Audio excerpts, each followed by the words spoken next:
As Putin puts Russia on nuclear high alert, we ask, how many sides are there to a story that may lead to World War III? Hello there, you 5.1 million awakening wonders. I know we live in an unusual time where we've just gotten over a pandemic and immediately we're on the precipice of World War III, some people are saying, whilst others are saying a diplomatic solution will be reached for the people of Ukraine. This is already a crisis. This is already something that's costing people lives. This is already causing fear. So I suppose those of us that are not directly connected or not directly involved have the luxury of circumspection and contemplation. While acknowledging that our hearts are with those that are most immediately suffering, we have an obligation, I believe, to try to understand the complexity of these situations. And remember, explaining is not condoning. By explaining a situation, you're certainly not condoning it. And we recognize here on this channel, we're trying to do something difficult. We're trying to look at subjects from multiple angles and do our best to give an open point of view that leads to conversation, not to conclusion. Those of you that are in the UK, I'm appearing live in lots of venues and I'd love to see you there because for us, life will and must go on. I'm going to be in Sheffield and Scarborough and Newcastle and Glasgow and Bristol, and we will have these difficult conversations face to face. There's a link in the description if you'd like to come and see me, and God knows I'd love to see you there. Now, we've done a video, of course, on this escalating and confusing situation already. There are some people that have reached out to me directly on social media platforms and personally to say, no, Russell, this is not a relativistic both sidesism situation. Putin is a narcissistic warmonger akin to the next Hitler. Just to say explicitly out front, Putin and Russia invading Ukraine is obviously wrong. Human suffering is wrong. We can say that the invasion of a territory, a nation, of a people is wrong. Always. But today we're going to look at two very opposing views of the situation. Let's have a look at these two articles, and then together, because we're all intelligent, awakening people, we will come to our own individual conclusions, which will vary. This is from In These Times. Resolving the conflict requires understanding of its causes, which has everything to do with when we start the clock. That's an interesting analysis when looking, for example, at crime. If you take the image, for example, of a person being mugged, you think, well, obviously there's a perpetrator and a victim. And remember here, I'm not talking about the people of Ukraine who are doubtless victims. No one's querying that status. Of course, anyone with any common sense stands with all people that are suffering, particularly in a war. But when you begin to look at the perpetrators of crime, when you look at the social and economic conditions that might have led to the moment of crime, perhaps you have a different perspective on their transgressions. Transgressions, though they remain, understanding what led them there might actually help you to unravel it and create different circumstances which may prevent and limit further transgressions. If we start the clock in February 2022, the main problem is Russia's attack on Ukraine. If we start the clock in 1997, however, the main problem is Washington pushing NATO, the Cold War era military alliance that includes the United States and most of Europe, to expand east, breaking an assurance the US made to Russia after the Cold War. So let's include that idea. Many foreign policy experts and peace advocates have called for ending the anachronistic alliance ever since the collapse of the Soviet Union in 1991. Right, that's a piece of administration and bureaucracy that existed during a different political time, and it has been maintained perhaps beyond its shelf life. That is one argument. But NATO remains and has only encroached towards Russia further, resulting in new NATO countries bristling with NATO arms systems right on Russia's borders. So you can see how that's antagonistic and how you could start to understand that one potential narrative line of inquiry is, do certain countries, America, the United Kingdom, believe that they are the only nations that are able to decide when there should be military action or invasions?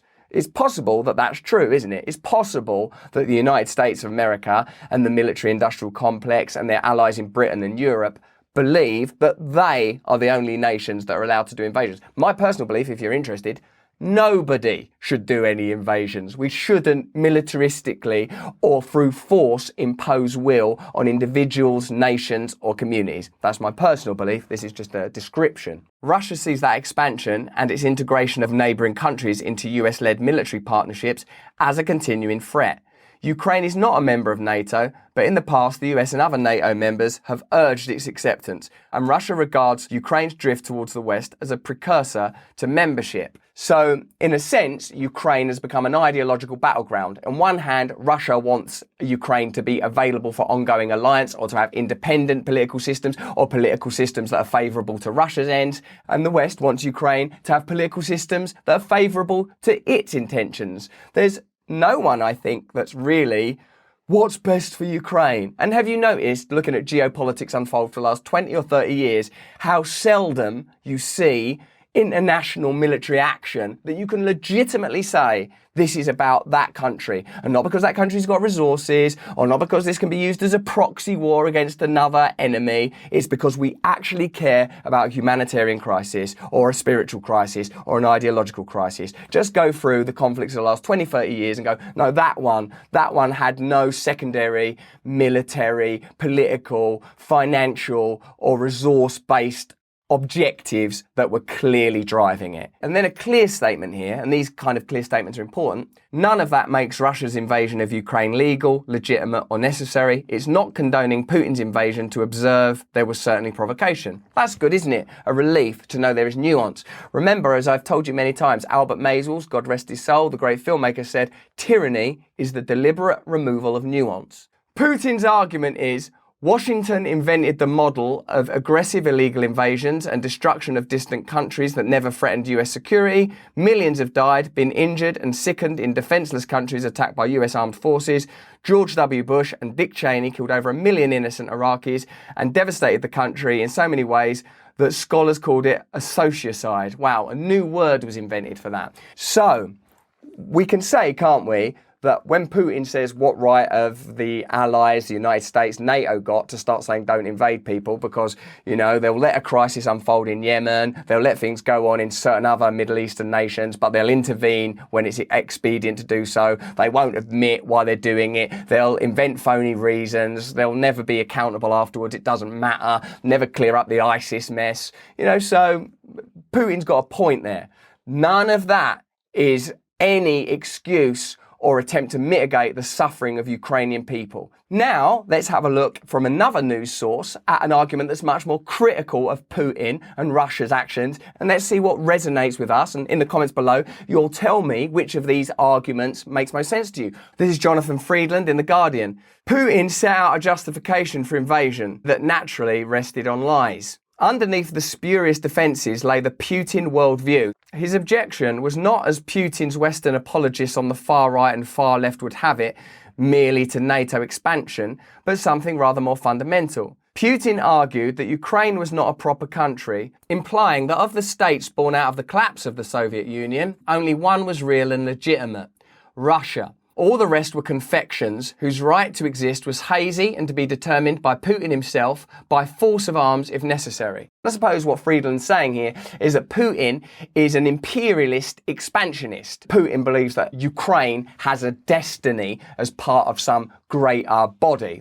Taking him by his word and by his deeds, Putin believes he has the right to redraw the map of Europe and to do so in blood. War is, of course, wrong, and that's, I would say, quite incendiary language that's being used there.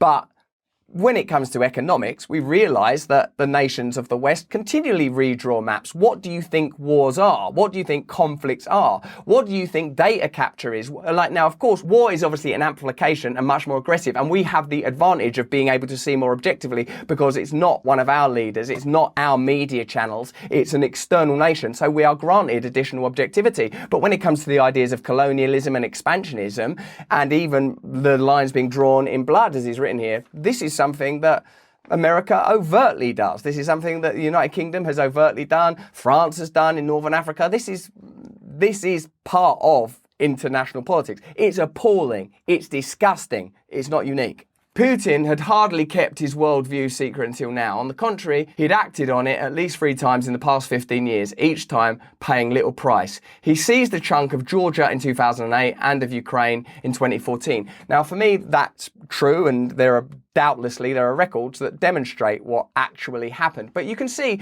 that both of these arguments have an objective in mind.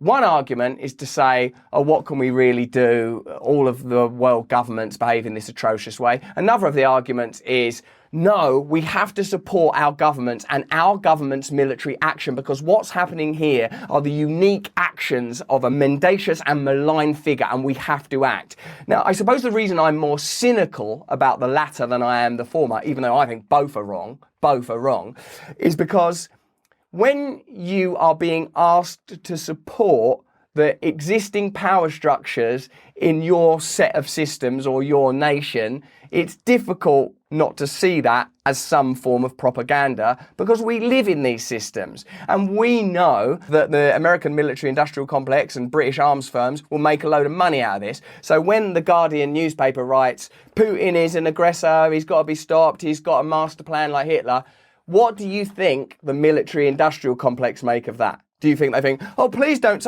Wait, then we go to war because the war's legitimate, then we sell the weapon. Actually, yeah, do write that. There's a wide range of interlocking vectors at play here, and I think we have to do our best to observe all of them. Really, there is no good outcome, because supporting American military action, for example, against Russia, that's not a good outcome. Allowing people in Ukraine to continue to suffer and die, that's not a good outcome. So, isn't this difficult, to be in a situation where there is no good outcome?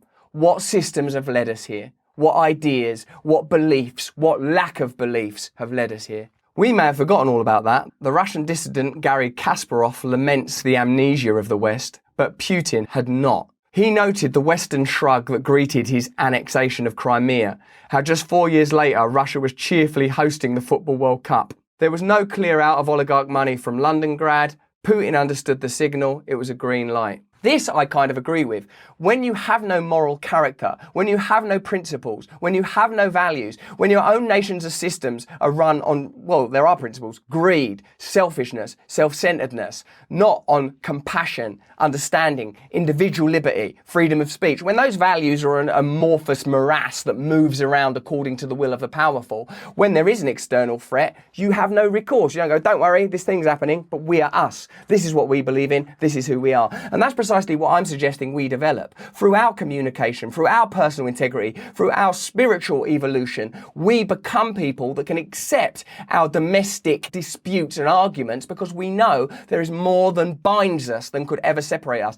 That's what I've been saying on this channel for the last couple of years. The problem is an obvious one. Putin does not care if his people suffer. And you think that's unique to Putin? He's priced in the hit to his oligarch pals, just as he's priced in the loss of Russian military lives. For him, conquering Ukraine and removing the example of a democratic neighbour that might show Russians a different life is possible is worth it.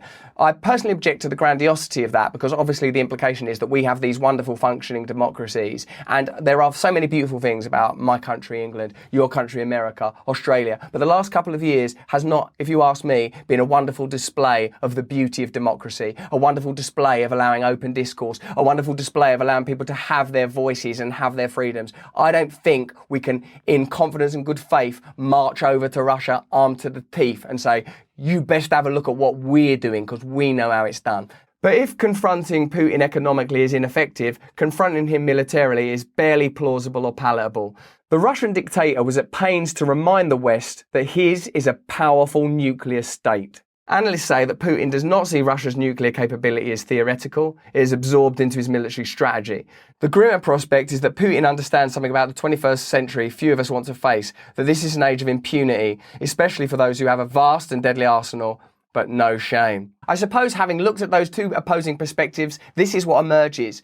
Both Russia and Ukraine are principalities filled with human beings that on some level are the same as us. And the same way you and I don't want war and conflict, the same way you and I in our hearts want to find a convivial, collegiate, harmonious way of living, of course they want that too.